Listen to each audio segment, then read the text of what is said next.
안녕하세요, 중고차의 모든 것입니다. 오늘은 또 검수 영상을 찍을 거예요. 근데 조금은 특별한 검수 영상을 찍어볼까 해요. 자, 이번에 저희 중고차의 모든 것 스텝 중에 정비사가 들어왔습니다. 3년 동안 정비과에서 일단 공부를 했었고, 또 졸업을 하고 나서 3년 정도 블루엔즈에서 근무를 한 친구예요. 그래서 뭐 그 정도면 한 6년 정도 자동차를 만졌으니까 되게 잘 알겠죠. 그럼 그런 정비사들은 중고차를 볼 때 어떤 식으로 볼까, 어떤 거부터 볼까, 이런 거에 대해서 한번 보려고 합니다. 자, 일단 얼굴 먼저 보여드릴게요. 우리 중고차의 모든 것의 새로운 스텝입니다.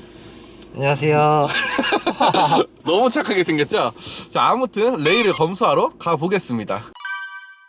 자, 바로 이 차량인데요, 이 레이입니다. 자, 과연 이 차를 정비사분은 어떤 시야로, 중고차 딜러와는 어떤 시각으로 볼지 한번 보겠습니다. 저 같은 경우는 일단 솔직히 외관 먼저 보고, 타이어 상태 보고, 그리고 시운전하면서 엔진 미션 보고, 이제 하체까지 떠보면서 이렇게 마무리를 하거든요. 정비사는 과연 어떻게 볼까요? 자, 어떤 거부터 보실 거예요? 저는 엔진 미션부터 봅니다. 엔진 미션부터 봐요? 네. 아니, 왜 외관부터 안 보고 엔진 미션부터 보는 이유가 따로 있나요? 저는 이제 엔진 미션을 제일 중요시하기 때문에, 그리고 항상 돈이 좀 제일 많이 들어가는 부분 아니겠습니까? 그래서 저는 엔진 미션 멀쩡한 차량을 고르기 위해서 엔진 미션 먼저 확인을 합니다. 엔진 볼 때 뭐부터 봐야 돼요? 엔진 볼 때 뭐 이제 누유라든지 뭐 엔진 진동 그런 부분을 먼저 우선적으로 보긴 하는데요. 전반적으로 확인하기 위해선 시운전이 먼저 필요하다고 보여집니다. 좋습니다. 그럼 엔진 먼저 보시죠. 네.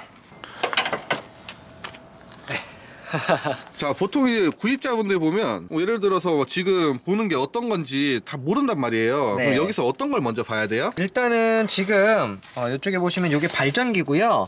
그리고 여기 밑에 여기 보이시는 게 이제 워터 펌프, 그리고 요 밑에 보이시는 게 에어컨 컴프레셔, 그리고 저기 밑에 있는 게 댐퍼 풀리거든요. 저쪽에서부터 힘이 전해져서 이 벨트를 돌린다고 보시면 되겠습니다. 그럼 거기서 누유가 발생하는지 그런 걸 보는 거예요? 네, 그렇죠. 이제 냉각수라든지 엔진 오일 누유가 있는지 먼저 확인을 저는 해봅니다. 좋습니다. 이건 누유가 있나요? 요거는 지금 위에서 봤을 때는 누유는 지금 보이진 않고요. 정확한 거는 차량을 리프트에 떠서 밑에서도 한번 확인해보는. 그렇죠. 이게 위에서 볼 때랑 밑에서 볼 때랑 볼 수 있는 게 한계가 있죠. 그렇죠. 아무래도 이제 뒤쪽 편이라든지 밑에 쪽에는 이제 차량에 따라서, 레이 같은 경우에는 엔진룸이 그래도 조금 여유가 있어서 위에서 거의 많이 보이는 편인데요. 대형 차량 제네시스 같은 경우에는 위에서 보는 데는 한계가 굉장히 많습니다. 맞아요. 지금 에코스 엔진룸 자료하면 나갈 거예요. 보기 힘들죠. 그럼 일단 누유를 봤어요. 그 누유 없는 거 확인하고 나서 어떤 거 보세요? 카센터 가면서 시운전을 한번 해보고요. 미션이랑 엔진, 뭐 RPM, 뭐 떨림이라든지 그런 부분이 없는지 있는지 먼저 확인을 해봅니다. 좋습니다. 한번 가보시죠. 직원으로 정비사가 들어오니까 엄청 든든합니다. 봐요. 이거 지금 약간 핸들이 무겁거나 뭐 이런 현상이 예를 들어 있다 치면 이 친구한테 얘기하면 어떤 증상인지 바로바로 나와요. 아, 이건 어떤 거고요, 이건 얼마예요. 이렇게 다 얘기를 해주니까 진짜 좋습니다. 이 정비사분들이 중고차로 많이 넘어오시면 소비자들이 굉장히 안심하고, 그리고 또 정보를 많이 얻을 수 있어가지고 되게 좋을 것 같아요. 중고차의 모든 것은 이제 정비사가 차를 봐줍니다. 저희가 시운전하고 나서 항상 카센터 가서 검수를 받고 나오기 때문에, 원래 이제 정비사분들이 봐줬는데 뭐 일요일이나 이럴 때는 정비사분이 봐주기가 사실 출근 안 하면 봐주기 힘든 상황도 있었거든요. 이제는 그 부분도 해결이 됐습니다. 차 이제 잘 봐드릴 수 있도록 더 꼼꼼히 더 신경을 쓰도록 할게요. 자, 이렇게 시운전을 하면서 어떤 걸 중점적으로 봐야 돼요? 저 같은 경우에는 이제 기어 단수가 넘어갈 때 충격이 없는지, 보통 이제 미션이 안 좋은 차량들은 울컥거림이 있거든요. 그런 것들 위주로 보고요. RPM이 떨리는지, 뭐 아니면은 이제 악셀을 밟는데 반응 속도가 너무 느리다거나 이런 것들 저는 위주로 봅니다. 차종마다 차이는 있겠지만 그 정도가 좀 크다면은 문제가 있는 거죠.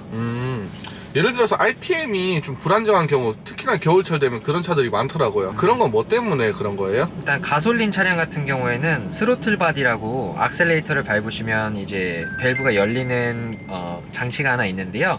그쪽에 때가 좀 끼게 되면은 0점 설정이 조금 안 맞아서 그렇게 RPM이 내려갔다 올라갔다 내려갔다 올라갔다 하는 경우가 있습니다. 그런 부분은 이제 그럼 스로틀 바디 청소를 해주면 되겠네요. 네, 그렇죠. 아, 좋습니다. 근데 이 차 솔직히 상태 괜찮죠, 지금? 네, 지금 13만 킬로 탄 거면은 이 차량 굉장히 상태가 괜찮다고 생각 중입니다. 아, 그럼 제가 되게 궁금했던 게 있는데, 네. 운행 중에 엔진 상태를 막 큰 하작 아니면 보기가 힘들지 않나요, 좀? 시운전 시에보다는 냉간 시나 이제 초기 시동 시에 이렇게 소음이나 진동을 먼저 보시는 게 더 좋을 것 같습니다. 그러니까 어차피 운행 중에는 잘 안 들리는 거죠.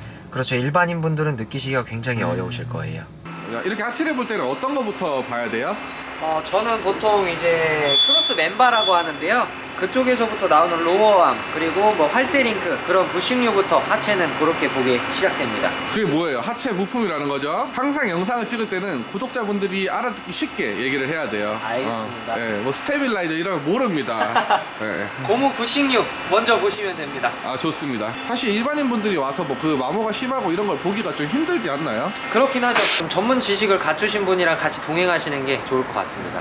예를 들면 중고차의 모든 것 스텝 김영범입니다. 형님 요거 조인트 터졌는데요? 어디? 여기요. 구리스가 좀 나왔어요. 좀 심한 거 아니야 이거? 아 요거는 아직 초기 증상이라 요 고무 부트만 여기만 교환을 하면 되는 부분. 비용은 얼마 정도 예상됩니까? 저렴한 데는 5만원에서 10만원이면 다 완성됩니다. 아, 요런 건 사실 뭐 큰 비용이 아니면 바로 차주랑 협의를 보던가 서비스하면 되는 부분이에요. 이런 거는. 네. 일단 사진을 찍어 놔야 될 것 같고. 근데 여러분, 이 친구가 지금 그냥 보여주기 식으로 이렇게 보는 게 아니라 정말로 모든 분들이 왔을 때 차를 한 손님이 3대를 봐요. 그러면 이 친구가 막 6시간 동안 안 들어오더라고요. 그러니까 한 차 한 차를 다 이러고 있는 거예요. 깜짝 놀랐습니다. 얘는 누유 수리를 한번 한 것 같습니다. 노유 수리 한번 했어요? 네. 좋네. 어디 수리한 거야? 하부 팬 쪽에 이 실리콘들이 신차 때랑 다르게 살짝은 지저분하게 처리가 되어 있는데 이것도 지금 당장 누유되는 부분 없는 걸로 봐서는 깔끔하게 수리된 것 같습니다. 오케이.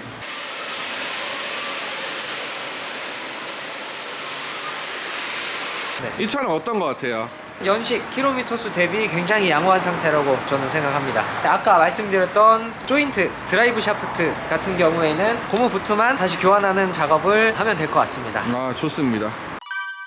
정비사분은 차를 어떻게 볼까? 중고차를 살 때 어떻게 할까를 보니까 중고차니까 외관 보고 막 이런 것들 몇 가지만 추가하면 원래 제가 보고 있던 방식이랑 굉장히 흡사했습니다. 그래서 그래도 정비사가 보는 것처럼 비슷한 순서대로 내가 보고 있었구나 이러면서 좀 그래도 기분도 좋았고, 그리고 앞으로는 이제 이 친구랑 같이 일을 하게 되면서 조금 더 자세하게 차를 봐드릴 수 있어서 되게 좋을 것 같아요. 앞으로도 뭐 지금도 충분히 뭐 많이 감사하게 사랑 많이 받고 있고 많이 찾아주시지만 앞으로도 또 꼼꼼히 해드릴 테니까 잘 부탁드리도록 하겠습니다. 감사합니다.